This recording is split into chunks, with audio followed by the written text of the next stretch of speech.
सभी को नमस्कार। तो आज हम लोग अपनी क्लास 12 बिहार बोर्ड के फिजिक्स के एग्जाम पैटर्न और हम लोग सिलेबस को देखेंगे। तो चलिए अपनी एग्जाम पैटर्न को देखेंगे। आखिर क्लास 12 के फिजिक्स के एग्जाम पैटर्न क्या होती है बिहार बोर्ड की, आखिर कितने मार्क्स के सब्जेक्ट कितने मार्क्स के ऑब्जेक्टिव पूछे जाते हैं, और जो अपनी होती है बिहार बोर्ड की जो अपनी सिलेबस है, आखिर कौन कौन से चैप्टर हैं बिहार बोर्ड में क्लास 12 में फिजिक्स के लिए, और उस चैप्टर में कौन कौन सी टॉपिक हमें पढ़नी पड़ेगी, ये सभी चीजें हम लोग क्या करेंगे तो अच्छे से देखेंगे। तो आइए शुरुआत करते हैं अपनी। हाँ जी, तो देखिए सबसे पहले इस स्लाइड पे आपका लिखा गया है, ध्यान देंगे इस स्लाइड पे क्या लिखा गया है। तो हम लोग को लिखा गया फिजिक्स का सिलेबस। ये क्या चीज है? फिजिक्स की सिलेबस। और ये क्लास 12 के लिए बिहार बोर्ड है ना। क्लास 12 बिहार बोर्ड के लिए आप सभी जान रहे हैं कि हम बता भी चुके हैं आपको। अच्छा, इसमें क्या क्या होती है? तो बिहार बोर्ड की सिलेबस जो फिजिक्स होती है इसमें किन किन चीजों को डाला जाता है? तो इसमें रहती है आपकी थ्योरी रहती है, प्रैक्टिकल रहती है, और क्या रहती है? तो प्रोजेक्ट रहती है।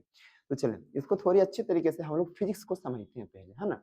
थोड़ी फिजिक्स को समझे तो देखिए सबसे पहले यदि हम फिजिक्स की बात करें, फिजिक्स फिजिक्स तो फिजिक्स जो हमारी है इसकी यदि हम बात कर रहे हैं तो इसको हम लोग तीन भाग में बांट रहे हैं। हाँ जी, कितने भागों में बांट रहे हैं? तो इसे हम लोग तीन भागों में बांट रहे हैं, अच्छे से समझिए।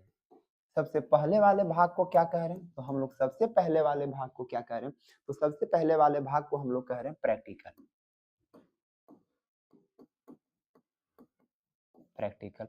दूसरी भाग हम लोगों की क्या क्या होती है? थ्योरी होती है। क्या होती है? थ्योरी होती है। और तीसरी भाग हम लोगों की क्या होती है? तो प्रोजेक्ट होती है। प्रोजेक्ट होती है ना, क्या होती है जी? तो प्रोजेक्ट होती है। चलिए अब इसको हम लोग थोड़ी अच्छे तरीके से देखेंगे। तो प्रैक्टिकल कितनी मार्क्स की होती है? तो ये प्रैक्टिकल जो होती है ये 30 मार्क्स की होती है। हाँ जी, कितने मार्क्स की होती है? ये 30 मार्क्स की होती है। अपनी जो स्कूल है, आपकी जो स्कूल होगी वहां पे आपको है ना ये 30 मार्क्स दिया जाएगा। ये 30 मार्क्स क्या होगा? तो ये स्कूल से मिलेगा। कहाँ से मिलेगा? स्कूल से। आप जितनी अच्छी कॉपियां भरेंगे, जितनी अच्छी आप शिक्षकों से व्यवहार रखेंगे, उसके अनुसार आपको यहाँ पे क्या होगा? तो ये 30 मार्क्स आपको दिया जाएगा। यानी 30 नंबर पूरी की पूरी आपके स्कूल पे डिपेंड है। और इस 30 नंबर में आपको हो सकता है 27 मिले, 28 मिले, 29, किसी को 30 में 30 भी मिलती है ना। तो ये पूरी की पूरी आपकी किस पे निर्भर है? तो ये पूरी की पूरी आपके स्कूल पे निर्भर है। हाँ जी, ये कहाँ पे निर्भर है? पूरी की पूरी स्कूल पे, आपके स्कूल पे डिपेंड करते हैं कितने मार्क्स? तो ये 30 मार्क्स। और ये बच्चे बहुत अच्छे से नंबर ले भी लेते हैं। शिक्षकों से अच्छे से बात व्यवहार रख के, विचार रख के ना नंबर लिए जा सकते हैं बढ़िया से एकदम। थोड़ी सी भी आप स्कूल में, अपने स्कूल जो है वहाँ पे शिक्षकों से बात विचार अच्छे रखें, थोड़ी सी भी गड़बड़ नहीं कुछ बोलेंगे, अच्छे से विचार रखेंगे ना, बातें रखेंगे अच्छी तरीके से, व्यवहार अच्छी रखेंगे आप अपनी, तो आपको पूरी की पूरी 30 नंबर मिल जाएगी ये, है ना। पूरी की पूरी। हो सकते हैं शिक्षक एक मार्क्स काट भी ले, तो 29-28 आपको जरूर देंगे। आपके शिक्षक जो वहाँ पे होंगे, शिक्षक शिक्षिकाएं जो भी होंगे, सभी से आपको बस इतना ही रखना। तो सभी से व्यवहार अच्छे रखने हैं आपको। दूसरी क्या है? थ्योरी। थ्योरी की यदि हम बात करें तो थ्योरी दो टाइप से पूछी जाती है। थ्योरी कितने प्रकार से पूछी जाएंगी? तो आपको दो प्रकार से पूछी जाएगी। फर्स्ट वाले पार्ट में देखिए इसको दो प्रकार से पूछे जाएंगे। हाँ जी, इसको कितने प्रकार से? तो इसको दो प्रकार से पूछे जाएंगे। थ्योरी आपकी कितने प्रकार से एग्जाम में पूछी जाएगी? तो दो प्रकार से। फर्स्ट वाला भाग ऑब्जेक्टिव होगा, और दूसरी वाली भाग क्या होगी? तो सब्जेक्टिव होगी। दूसरी वाली भाग क्या होगी? सब्जेक्टिव होगी। पहली वाली भाग क्या हो जाएगी? तो पहले वाले भाग हम लोगों की क्या रहती है? तो ये ऑब्जेक्टिव रहती है। और दूसरी वाली भाग क्या रहती है? तो दूसरी वाली भाग हम लोगों की सब्जेक्टिव रहती है ना। अब देखिए ये ऑब्जेक्टिव, आखिर कितने मार्क्स का ऑब्जेक्टिव पूछा जाएगा और कितने मार्क्स का सब्जेक्टिव, और थ्योरी कितने मार्क्स का होता है? 30 मार्क्स तो हम बता दें आपको ये प्रैक्टिकल। तो बच गया 100। फिजिक्स पूरी की पूरी कितने की है? तो पूरी की पूरी 100 की है। और जिसमें 30 मार्क्स यहाँ पूछा गया, तो यहाँ बच कितने गए? तो ये थ्योरी में जो आपके बच गए, ये बच गए 70 मार्क्स। हाँ जी, ये कितने मार्क्स के बच गए? तो ये आपके बच गए हैं 70 मार्क्स के। हाँ, कितने मार्क्स के बच गए? तो ये बच गए हैं 70 मार्क्स के। कौन सी? थ्योरी। थ्योरी बच गई आपकी 70 मार्क्स की। अब इस 70 मार्क्स में आप ध्यान देंगे, तो इस 70 मार्क्स में ऑब्जेक्टिव भी आपकी 70 पूछी जाएगी। ऑब्जेक्टिव पूछी कितनी जाएगी? तो आपकी ऑब्जेक्टिव जो है ना वो पूछी जाएगी 70। ध्यान देंगे, ऑब्जेक्टिव पूछी जाएगी 70। यहाँ भी सब्जेक्टिव ही कुछ कितनी पूछी जाएगी? तो सब्जेक्टिव भी पूछी जाएगी आपकी 70। दोनों के दोनों आपके 70-70 नंबर के पूछे जाएंगे। थ्योरी आपका है कुल 70 नंबर के, ऑब्जेक्टिव पूछे जाएंगे 70 और सब्जेक्टिव भी पूछे जाएंगे 70। परंतु हमें तो पुरानी 70 है, अर्थात इस 70 में से आपको बनानी कितनी है? तो इस 70 में आपको बनानी है 35। इस 70 में कितनी बनानी पड़ेगी आपको? बनानी है 35। 70 में कितनी बनानी है आपको? 35 बनानी है। 70 में कितनी बनानी है? तो 35 नंबर ही बनानी है। यानी कि आपका 30 नंबर यहाँ और 35 नंबर यहाँ हो चुका है। यानी 65 नंबर आपके कंप्लीट हो चुके हैं। अब यह थ्योरी सब्जेक्टिव आपका बच गया, ऑब्जेक्टिव तो 35 बनानी है और ये सब्जेक्टिव आपका बच गया। अब सब्जेक्टिव में क्या है, तो यहाँ पे 70 मार्क्स का होगा, परंतु यहाँ पे भी बनानी कितनी है? तो यहाँ भी आपको बनानी है 35। यहाँ भी किस प्रकार से बनानी है? तो यहाँ भी आपको बनानी है 35।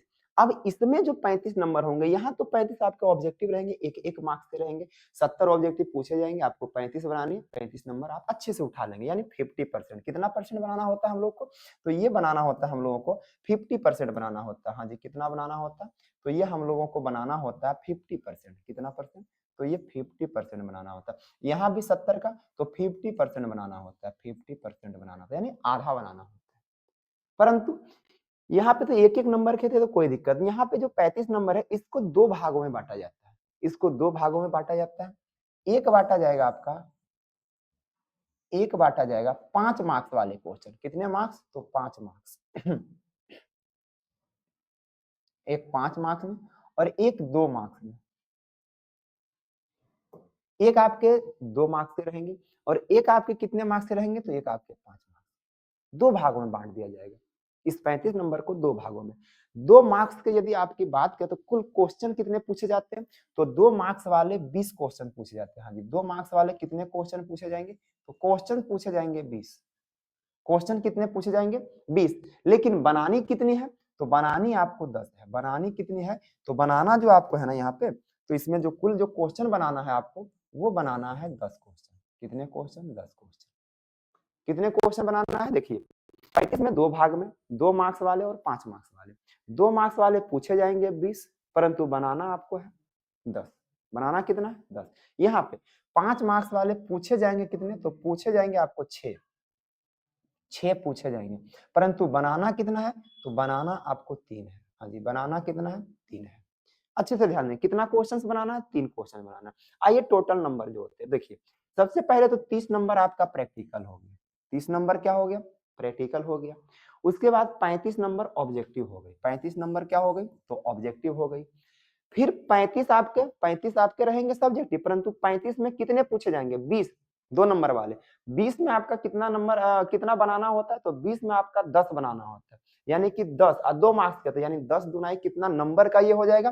तो ये हो जाएंगे आपके 10 क्वेश्चन बनाइएगा आप, 20 नंबर के हो जाएंगे। बातें समझे? 20 2 बार लिखा, कंफ्यूज नहीं होंगे। 2 मार्क्स वाले 20 क्वेश्चन पूछा जाएगा, 10 बनाना है, नंबर कितने आएंगे? तो 20 नंबर आएंगे, है ना? अब बातें समझे, तो यहाँ से आपका कितना नंबर आ गया? 20 नंबर आ गया। इस 20 को भी यहाँ लिख दें। उसके बाद यहाँ पे क्वेश्चंस कितने हैं? 5। 5 नंबर वाले के कितने क्वेश्चन रहेंगे? तो 6 क्वेश्चन रहेंगे। 5 नंबर वाले क्वेश्चन कितने? 6। 6 में बनाना आपको 3 है। 3 बनाना है, यानी कि नंबर कितने हो जाएंगे? तो 3 पंचे कितना? तो 15 नंबर कितने हो जाएंगे? तो ये 15 नंबर हो जाएंगे। तो आइए इस 15 नंबर को भी हम यहाँ लिख लें। तो चलिए सबको जोड़ दे, तो ये 0 आएगा। 3 3 हाँ जी, 1 मिनट। 3 3 आपके हो गए 6, 6 2 8, 1 9, 1 10, टोटल कितने पूरे गए? 100 नंबर। हाँ जी, एक चीज ध्यान देंगे, ये प्रैक्टिकल का है, ये प्रैक्टिकल का है, और यहाँ से यहाँ सिर्फ जोड़ेंगे आप, तो यहाँ से यहाँ आपका केवल 70 नंबर पूरेगा। यानी कि ये 70 नंबर आपके कहाँ आ गए? तो ये 70 नंबर थ्योरी और ये 30 नंबर कहाँ? तो प्रैक्टिकल, और 70 और 30 कितना हो गए? 100 हो गए। और ये आपकी एग्जाम की पैटर्न है। आपके एग्जाम की क्या है? तो ये पैटर्न है बिहार बोर्ड की। आप इसकी स्क्रीनशॉट भी ले सकते हैं ना। चलिए अब हम लोग क्या देखेंगे? अब हम लोग अपनी फिजिक्स की सिलेबस देखेंगे, आखिर कौन-कौन से चैप्टर हैं और उन चैप्टरों में कौन-कौन सी टॉपिक पढ़नी है हमें। ये बिहार बोर्ड द्वारा ऑफिशियल सिलेबस है, ये हम खुद से नहीं लिखे हैं। ये बिहार बोर्ड द्वारा क्या है? ऑफिशियल सिलेबस है, जिसको आपको क्या करना है? हर टॉपिक को अच्छे तरीके से पढ़नी है। चाहे कुछ भी हो जाए, उन टॉपिक में से कोई भी एक टॉपिक आपकी छूटनी नहीं चाहिए। तो आइए हम लोग बढ़ते हैं आगे। देखिए अपनी फिजिक्स की सिलेबस क्या है, फर्स्ट चैप्टर क्या है? तो अपनी फर्स्ट चैप्टर होती है स्थिर विद्युत स्थितिकी। क्या है? विद्युत स्थितिकी, इलेक्ट्रोस्टैटिक्स। फर्स्ट चैप्टर की नाम क्या? विद्युत स्थितिकी। इसमें पढ़ना क्या क्या? तो आवेश पढ़ना। आवेश में क्या क्या होता है? विद्युत आवेश एवं उसका संरक्षण पढ़ना है। दूसरा कूलाम के नियम, दो बिंदु आवेशों के बीच बल, है ना? अनेक आवेशों के द्वारा बल, बलों के अध्यारोपण का सिद्धांत एवं आवेशों का निरंतर वितरण, ये हमें फर्स्ट चैप्टर में फर्स्ट टॉपिक के अंतर्गत इतनी छोटी छोटी टॉपिकें हमें पढ़नी पड़ेंगी। दूसरा क्या है, विद्युत क्षेत्र। विद्युत क्षेत्र में विद्युत क्षेत्र सबसे पहले हम लोगों को पढ़नी है, फिर बिंदु आवेश के कारण विद्युत क्षेत्र के बारे में जाननी है, फिर क्षेत्र की बल रेखाएं देखनी है, फिर विद्युत द्विध्रुव देखनी है, द्विध्रुव के कारण विद्युत क्षेत्र देखनी है, एक समान विद्युत क्षेत्र में द्विध्रुव पर बल आघूर्ण हम लोगों को देखनी है। आप यदि हमारे साथ बने रहेंगे तो आपको फिजिक्स की पूरी क्लास यहाँ पे कराई जाएगी और इन सभी टॉपिकों को बढ़िया से समझा के बढ़िया से खत्म किया जाएगा बिहार बोर्ड के लिए। कोई भी एक ऐसा टॉपिक नहीं है जो आपको छोड़ा जाएगा, है ना। सब्जेक्टिव ऑब्जेक्टिव एकदम पूरी अच्छे तरीके से तैयारी कराई जाएगी आपके लिए। अगली क्या है, गॉस का प्रमेय। गॉस का प्रमेय विद्युत फ्लक्स, फिर है गॉस के प्रमेय एवं उनके अनुप्रयोग द्वारा अनंत रेखीय तार आवेशित के लिए वो हम लोग क्या करते हैं तो व्यंजक प्राप्त करते हैं। उसके बाद एक समान आवेशित अनंत समतल पट्टी तक खोखले पतले गोले अंदर एक बाहर के विद्युत क्षेत्र को निकालना, यानी कि अनंत आवेशित तार के लिए हम लोग क्या करेंगे तो विद्युत क्षेत्र की गणना करेंगे। खोखला गोला रहेगा, कोई बिंदु रहेगा, आवेश रहेगा ना, कभी बाहर रहेगा कभी अंदर रहेगा, उसके लिए हम लोग क्या करेंगे तो उसके लिए हम लोग क्या करेंगे तो विद्युत क्षेत्र की गणना करेंगे। ये तीसरा टॉपिक था गॉस का प्रमेय, काफी वीवीआई क्वेश्चंस होती हैं। अगली देखें, फिर है विभव। विभव में हम लोग को विद्युत विभव, विभवांतर पढ़ने हैं, बिंदु आवेश के कारण विद्युत विभव पढ़ने हैं, यानी कि कारण विभव पढ़ने हैं, द्विध्रुव एवं वितरित आवेश के द्वारा विभव पढ़ने, समविभवीय तल पढ़ने, विद्युत क्षेत्र में द्विध्रुव एवं दो आवेशों के वितरण का वैद्युतीय स्थिति ऊर्जा पढ़नी है। ये हमारे बिहार बोर्ड की, हम बार बार बता रहे हैं, बिहार बोर्ड के ऑफिशियल सिलेबस है, जिसे हमें अच्छे तरीके से पढ़नी है। फिर अगला है संधारित्र। चालक एवं अचालक के बारे में, परावैद्युत पदार्थ एवं वैद्युतिक ध्रुवन के बारे में, संधारित्र एवं उसकी धारिता, फिर संधारित्रों का श्रेणीक्रम एवं समांतर क्रम संयोजन, फिर समांतर पट्टी संधारित्र की धारिता, संधारित्र की ऊर्जा, वांडी ग्राफ उत्पादक या वांडी ग्राफ जनित्र भी हम लोग इसे कहते हैं।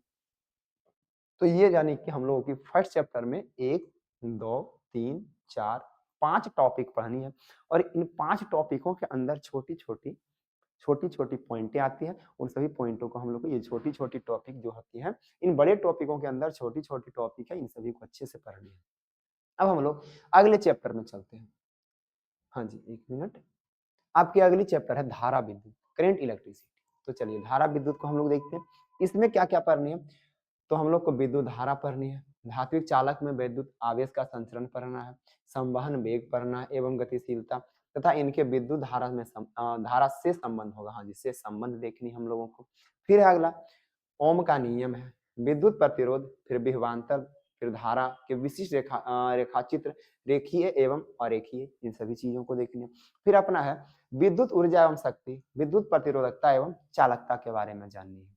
अगली देखें, कार्बन प्रतिरोध को पढ़ना है, कार्बन प्रतिरोध के रंग कूट, फिर प्रतिरोधों के श्रेणी एवं समांतर क्रम में संयोजन, प्रतिरोध पर ताप का प्रभाव, ये चीजें देखनी है। फिर अगला है विद्युत सेल का आंतरिक प्रतिरोध देखना है, सेल का विभवांतर एवं विद्युत वाहक बल देखना, श्रेणी एवं समांतर क्रम सेलों का संयोजन देखना है। अगली क्या है, तो अगली है किरचॉफ का नियम हम लोगों को पढ़ना है एवं उनका सरल अनुप्रयोग, किरचॉफ का नियम एवं उनका सरल प्रयोग को देखना हम लोग को, यानी कि अनुप्रयोगों को। फिर हीट स्टोन ब्रिज पढ़ना, फिर मीटर ब्रिज पढ़ना है। इसमें इन सभी टॉपिक को अच्छे से पढ़ें, यदि आपकी 1 मार्क्स भी एग्जाम में 70 ऑफ 70 एकदम प्राप्त होने वाली है। अगली क्या है, तो विभव मापी देखनी है, सिद्धांत एवं विभवांतर मापन में अनुप्रयोग, दो सेलों के विद्युत वाहक बल तुलना करना, फिर सेल के आंतरिक प्रतिरोध की माप करनी है हम लोगों को। ये फिजिक्स के विद्युत धारा में हम लोगों की सेकंड चैप्टर में क्या करनी, इन सभी चीजों को अच्छे से व्याख्या के साथ अच्छी तरीके से पढ़ते हैं हम लोग। हर टॉपिक जो है कुछ अधिक ज्यादा मैथमेटिक्स टर्म भी आएंगे और कुछ लैंग्वेज वाले भी आएंगे, क्योंकि ये बिहार बोर्ड की सिलेबस है और अच्छे तरीके से यहाँ पे लैंग्वेज भी पूछा जाता है और मैथमेटिक्स टर्म दोनों मिला के पूछे जाते हैं। आइए अब अगली चैप्टर देखें हम लोग। चैप्टर नंबर 3 क्या है, विद्युत धारा के चुंबकीय प्रभाव एवं चुंबकत्व को देखनी है। इसमें क्या क्या देखनी है, तो इसमें देखनी है चुंबकीय क्षेत्र की संकल्पना देखनी है, ऑस्टेड के प्रयोग देखने हैं, बायो सावर्ट नियम देखनी है एवं वृत्ताकार धारावाही तार पर अनुप्रयोग, बायो सावर्ट नियम एवं वृत्ताकार धारावाही तार पर क्या करने हैं तो अनुप्रयोगों को हम लोगों को यहाँ पे देखिए। अगला है विद्युत एवं चुंबकीय क्षेत्र में गतिशील आवेश पर बल और साइक्लोट्रॉन, बहुत अच्छी क्वेश्चन है साइक्लोट्रॉन, यहाँ से अच्छी क्वेश्चन भी पूछे जाते हैं। अगली क्या है, एक समान चुंबकीय क्षेत्र में धारावाही चालक पर बल देखनी है, दो समांतर धारावाही चालक के बीच लगता बल देखनी है, फिर एम्पियर की परिभाषा देखनी है, 1 एम्पियर बराबर क्या होती है वो भी देखनी है। अगली यहाँ पे क्या होती है, तो चुंबकीय क्षेत्र में धारा छल्ला पर बल आघूर्ण देखनी है। चल कुंडली गैल्वेनोमीटर इसकी धारा सूक्ष्मग्राहिता एवं इसका अमीटर एवं वोल्ट मीटर में बदलाव देखनी है। फिर लास्ट आपका एक टॉपिक और पड़ेगा चुंबकत्व। चुंबकत्व धारावाही छल्ला का चुंबकीय द्विध्रुव रूप, चुंबकीय द्विध्रुव क्षण चुंबक के कारण चुंबकीय क्षेत्र और पृथ्वी पर चुंबकीय क्षेत्र और इसके चुंबकीय तत्व, इन सभी को देखनी है। पृथ्वी पर चुंबकीय क्षेत्र को भी हम लोगों को देखनी पड़ती है। और अगला है प्रतिचुंबकीय, अनुचुंबकीय, लोह चुंबकीय पदार्थ। यहाँ से आपके एक क्वेश्चन जरूर रहेंगे 2 मार्क्स के, और एक आपके 1 मार्क्स रहेंगे। 1 मार्क्स वाले क्वेश्चन ज्यादा भी रह सकते हैं, यानी कि 3 नंबर यहाँ पे संभावनाएं ज्यादा बढ़ जाती है पूछने की। फिर विद्युत चुंबक एवं इसकी शक्ति पर प्रभाव डालने वाले कारक, और फिर चिर अस्थायी चुंबक के बारे में हम लोगों को देखनी है। आ जाए अगली चैप्टर नंबर 4 आपके विद्युत चुंबकीय प्रेरण एवं प्रत्यावर्ती धारा को देखनी है। क्या है, तो विद्युत चुंबकीय प्रेरण, फैराडे का नियम, विद्युत चुंबकीय प्रेरण में फैराडे का नियम देखना है। प्रेरित विद्युत वाहक बल एवं धारा को देखना है। लेंज का नियम, भंवर धारा और स्वप्रेरण एवं अन्योन प्रेरण। दूसरी टॉपिक क्या है, तो प्रत्यावर्ती धारा, अल्टरनेटिव सभी लोग जानते हैं। प्रत्यावर्ती धारा या वोल्टेज का शिखर एवं वर्ग माध्य मूल मान, बहुत वीवीआई क्वेश्चन ये है, बहुत बार पूछा भी जाता है। यहाँ पे 5 नंबर के क्वेश्चन आते हैं। अगली है प्रतिघात एवं प्रतिबाधा। इसके बाद है एलसी दोलन गुणात्मक विवरण।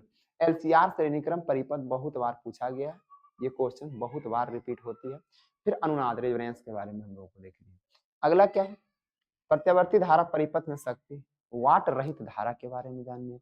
इसके बाद हम लोगों की है प्रत्यावर्ती धारा एसी, यानी प्रत्यावर्ती धारा जिसको हम लोग एसी अल्टरनेटिव करंट कहते हैं। फिर उत्पादक जनरेटर एवं ट्रांसफार्मर। ट्रांसफार्मर 2 प्रकार के आपको यहाँ पे अंदर में पढ़नी पड़ेगी, अपचाई और उच्चाई।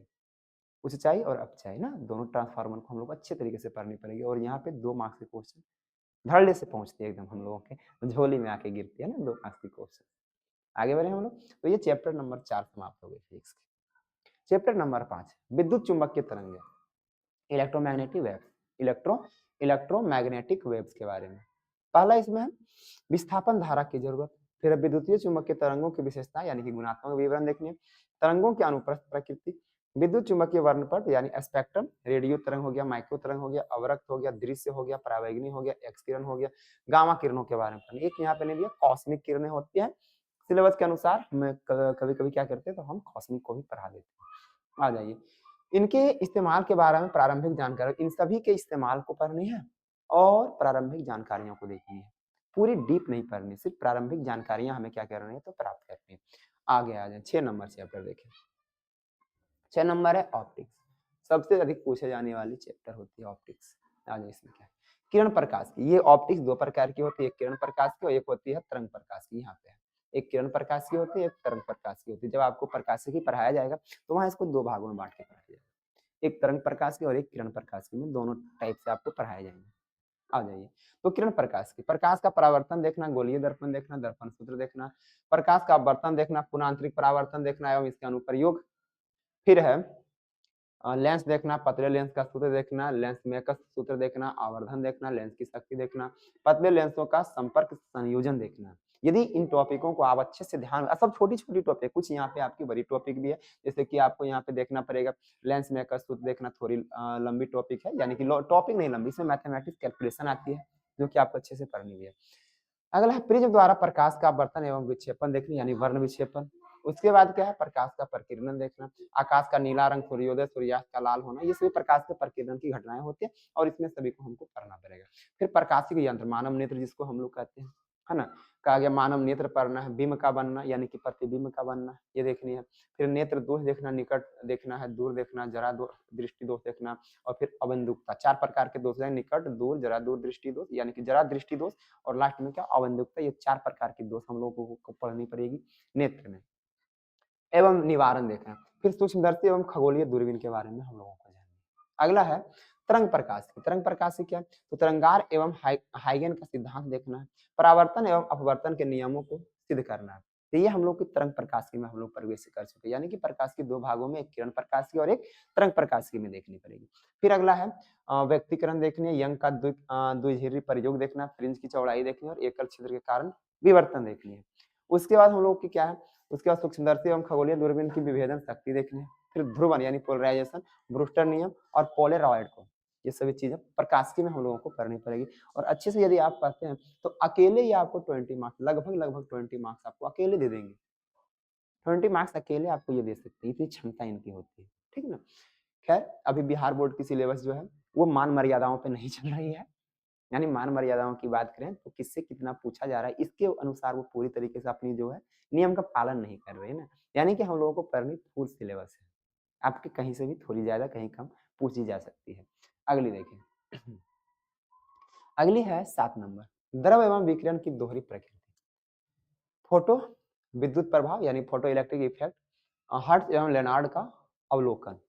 अगली क्या आपकी है, अगला आइंस्टाइन का फोटो विद्युत समीकरण का अवलोकन देखनी है। फिर प्रकाश का कण प्रकृति देखना, द्रव तरंग यानी कि फिर कणों की तरंग प्रकृति, डी ब्रोगली संबंध या डी ब्रोगली रिलेशन देखनी है, डी ब्रोगली लॉज होती है वो हम लोगों को अच्छे से देखनी है। फिर है डेविसन जर्मन प्रयोग देखनी है, डेविसन जर्मन प्रयोगों को देखनी है। ये सभी हम लोग सिलेबस में अभी चल रहे हैं। और ये कितनी नंबर चैप्टर है, तो ये 7th नंबर चैप्टर है। अगली चैप्टर आपके 8 नंबर है। 8 नंबर चैप्टर क्या है, परमाणु एवं नाभिक, जो आपको 11th में भी पढ़नी थी, केमिस्ट्री में पढ़नी थी। और यहाँ पे क्या है, तो परमाणु एवं नाभिक हम लोगों की फिजिक्स में पढ़नी है। परमाणु अल्फा कणों, यहाँ पे क्या लिखा हुआ है, तो अल्फा कणों का विकर्णन देखना है, परमाणु रदरफोर्ड मॉडल देखना है, बोर का मॉडल देखना है, यदि आप 11th पढ़े होंगे बोर का मॉडल, रदरफोर्ड मॉडल सभी देखे होंगे। ऊर्जा स्थितियां देखे होंगे, हाइड्रोजन वर्णपट यानी कि हाइड्रोजन स्पेक्ट्रम आप देखे होंगे 11th की क्लास में ना, हाइड्रोजन गैस से किस प्रकार हम लोग क्या करते हैं, तो किरणों को पास करते हैं, वो सभी चीजें यहाँ पे आपको दोबारा से पढ़नी पड़ेगी। फिर आपकी नाभिक आती है, नाभिक की संरचना एवं आकार देखनी है, परमाणु द्रव्यमान देखना, समस्थानिक देखना, संभार देखना, आइसोटॉन्स देखना। समस्थानिक, संभारिक, सम न्यूट्रॉनिक जिसे हम लोग कहते हैं भाषाओं में, वही यहाँ पे लिखी हुई। तो ये चीजें आपको हम बताएंगे खुद से और बढ़िया तरीके से आपको समझा कर ही बताएंगे, आप घबराएंगे थोड़ी भी नहीं। अगला है द्रव्यमान ऊर्जा संबंध के बारे में, द्रव्यमान दोष के बारे में, बंधन ऊर्जा के बारे में, बंधन ऊर्जा प्रति नाभिक कण का द्रव्यमान संख्या पर निर्भरता, ये चीजें देखनी है। और लास्ट आपके नाभिकीय विखंडन एवं संलयन को समझने, विखंडन को समझने और संलयन, यानी कि नाभिकीय विखंडन भी समझने और नाभिकीय संलयन को भी समझने, किस प्रकार से दो नाभिक जुड़ के एक बड़े नाभिक का निर्माण होते हैं और एक नाभिक टूट के दो नाभिकों का निर्माण करते हैं, ये दोनों चीजें यहाँ पे देखनी है हम लोग। तो ये 8th नंबर यानी कि चैप्टर हो गया। चैप्टर नंबर 9 इलेक्ट्रॉनिक युक्तियां। आपको यहाँ ज्यादा यहाँ इलेक्ट्रॉनिक युक्तियां में ना आपको अर्धचालक के प्रयोग लिखेंगे, इसीलिए सबसे फर्स्ट पॉइंट जो होती है टॉपिक होती है अर्धचालक। अर्धचालक होती है, अर्धचालक का डायोड धारा वोल्ट संबंध होता है, वोल्ट धारा और वोल्ट में संबंध देखनी होती है, अभिलाक्षणिक वक्र होती है। फिर अग्र अभिनित और पश्च अभिनित ये पूछा जाता है बहुत अच्छे से। फिर डायोड दिष्टकारी के रूप में प्रयोग करते हैं, रेक्टिफायर के रूप में उसका प्रयोग हम लोगों को देखेंगे। विशिष्ट डायोड एलईडी हो गए, फोटो डायोड हो गए, सोलर सेल एवं जेनर डायोड हो गए, वोल्टेज नियंत्रण में उपयोग करते हैं इन सभी का, इन सभी को हम लोगों को देखने हैं डायोड के रूप में, एलईडी भी पढ़नी पड़ती है। अगली है संधि ट्रांजिस्टर, ट्रांजिस्टर क्रिया देखनी, ट्रांजिस्टर का अभिलाक्षणिक वक्र देखना है। फिर अगला ट्रांजिस्टर प्रवर्धक के रूप में, और फिर क्या यानी कि उभयनिष्ठ उत्सर्जक विन्यास देखने हैं। और फिर ट्रांजिस्टर एक खटका या बटन के रूप में, एक स्विच के रूप में हम लोग प्रयोग करते हैं ट्रांजिस्टर का, वो भी देखने हैं। फिर अगला है तर्क द्वार यानी कि लॉजिक गेट पढ़ने, or gate, and gate, not gate, nand gate और नॉर गेट। यहाँ से आपके 2 मार्क्स 100% मिलने वाले हैं। और फिर यदि ऑब्जेक्टिव चले जाए तो सब मिला के आपको 3 से 4 मार्क्स 100% मिलने। और बहुत इजी टॉपिक होती है। बोलिए बीजगणित का प्रारंभिक ज्ञान, बोलिए बीजगणित हम लोगों को पढ़नी है, द्विआधारी दार्शनिक संख्याओं के बारे में अच्छी तरीके से आपको नंबर मिलेगी। और इतनी इजी है कि मत कहें, कोई भी टॉपिक आपको पढ़ाएंगे तो कोई भी टॉपिक आपको भारी नहीं लगने वाली, बहुत इजी लगेगी। हर चीज आपको इजी वे में हम समझाएंगे, उसका आप पालन यदि करें अच्छे से मार्क्स भी आपको मिलने वाले हैं। अगली चले 10th नंबर चैप्टर संचार प्रणालियां देखें। संचार प्रणाली के तत्व सिर्फ ब्लॉक रेखा चित्र देखें, ज्यादा डीपली नहीं, सिर्फ ब्लॉक रेखा चित्र के बारे में। बिहार बोर्ड की सिलेबस से जितनी हमें कहिए उतना ही हम पालन करेंगे उसकी। अगला क्या है, संकेतों के विस्तार पट्टी की चौड़ाई, यानी कि फिर आवाज हो गया, टीवी एवं अंकित जो होती है वो चीजें देखनी है हम लोगों को। फिर असतत संचार माध्यम का विस्तार देखनी है, वायुमंडल में विद्युत चुंबकीय तरंगों का संप्रेषण, आकाश एवं स्पेस तरंगों का संप्रेषण, सभी चीजों का संप्रेषण, किस प्रकार वो कंजुगेट करते हैं एक दूसरे के साथ, किस प्रकार हम यहाँ बोल रहे हैं आप तक पहुंच रही है, सभी चीजें। अगली क्या है, तो मॉड्यूलन, मॉड्यूलन की जरूरत देखनी है, आयाम मॉड्यूलित तरंगों का उत्पादन एवं उनकी जांच को हम लोगों को देखनी है। फिर लास्ट क्या आपके उपग्रह संचार प्रणाली एवं उसके उपयोग, दैनिक जीवन में उपयोग, जैसे मोबाइल हो गया, स्कैनर हो गया, फैक्स हो गया, मॉडेम हो गया, इंटरनेट हो गया, रिमोट सैनिक इत्यादि चीजें के बारे में हम लोग को देखने हैं। चल तो हमारी क्या हो गई, सॉरी चैप्टर समाप्त हो गई। यहाँ पे हम लोगों की 10 चैप्टर, कितने चैप्टर, 10 चैप्टर है। 10 चैप्टर यदि आप अच्छे से पढ़े, मान लीजिए कि 1 मंथ भी आप लगाएं, एक चैप्टर को पढ़ने में 1 मंथ भी लगाए ना, तो आप देख रहे हैं 10 मंथ में आपकी फीस की जो चैप्टर है बढ़िया से एकदम खत्म हो जाएगी। थोड़ी सी भी आपको कोई दिक्कतें यहाँ पे नहीं होने वाली है ना। हम ज़्यादा नहीं, आपको लंबी ज़्यादा लेक्चर बनाएंगे तो वही 40 मिनट, 45 मिनट, आधे घंटे, इतना काफ़ी है। इतना में आपको हम सब समझाते हुए चलेंगे और आगे बढ़ते चलेंगे और हर टॉपिक हम लोग खत्म करेंगे, अच्छे तरीके से खत्म करेंगे ना।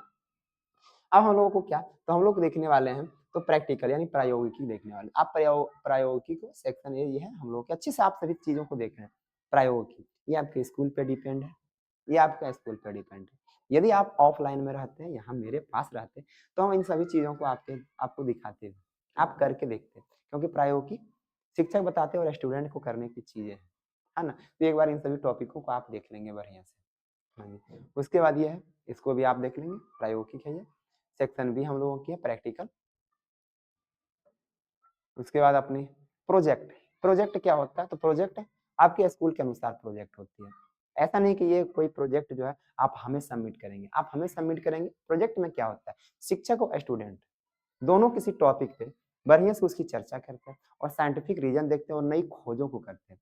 तो ये प्रोजेक्ट कहते हैं इसे हम लोग ना। प्रोजेक्ट क्या होता है, तो प्रोजेक्ट में शिक्षक और विद्यार्थी दोनों आपस में कंजुगेट करते हैं, अच्छे से अपने विचारों को मिलाते हैं और नई खोज करते हैं। क्या करते हैं, तो नई खोज करते हैं। तो ये प्रोजेक्ट में शामिल होते हैं। यदि आप ऑफलाइन में रहें तो प्रोजेक्ट आप खोज भी कर सकते हैं बढ़िया तरीके से। शिक्षक के सुझाए ज्ञान के ज्ञानों को यदि आप समझते हैं, उसे मानते हैं, तो आप नई खोज भी कर सकते हैं, प्रोजेक्ट भी आप तैयार कर सकते हैं। तो ये प्रोजेक्ट में होती है जी। हाँ जी, तो चलें हम लोग की क्लास क्या हो गई, तो यहाँ पे हम लोग अच्छे तरीके से आप पूरी सिलेबस देख लें, पूरी सिलेबस एकदम पूरा का पूरा सिलेबस क्या किया अच्छे तरीके से हम आपके लिए समाप्त कर दें और आप देख भी लिए। इन सभी टॉपिकों को आप देख लें। यदि आपको प्रोजेक्ट तैयार करनी है तो इन सभी चीज़ों पे आप प्रोजेक्ट तैयार करके आप अपने स्कूल में सबमिट करें। प्रैक्टिकल जो होती है ना वहाँ पे, और अच्छे से आपको मार्क्स भी दिए जाएंगे। इस प्रोजेक्ट के आधार पर ही प्रैक्टिकल में नंबर अच्छे से मिले, क्योंकि शिक्षक को आपको खुश करनी है, कुछ भी हो जाए शिक्षक को खुश करनी है ना। तो चलिए आज की क्लास हम लोग यहीं तक रखते हैं। क्लास की बात क्या करें, ये तो सिलेबस समझानी थी हम लोग को। तब अब मिलेंगे अगली में हम लोग। इसके बाद तब तक के लिए हम लोग क्या करते हैं, जय हिंद जय भारत।